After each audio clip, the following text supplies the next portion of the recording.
Hi everyone, welcome back to our channel. In today's video, I'm going to show you how to install the LinkedIn app on your iPhone in just a few easy steps. First of all, find the App Store in your home screen. Now tap on it. Next, tap on to the search button.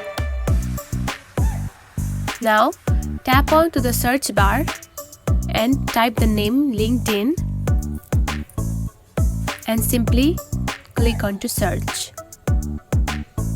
Once you see LinkedIn in the search results, tap on to the first one. Now tap on to the cloud-like button. Now the process of downloading the app has started. So if you haven't installed it before, it will say get like this, and then you have to simply click on to get.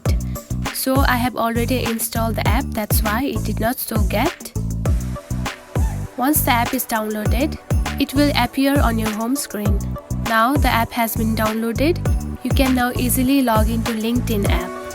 And that's it, you are now ready to connect with professionals and grow your network.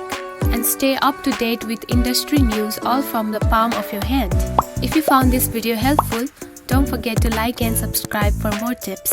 Thanks for watching.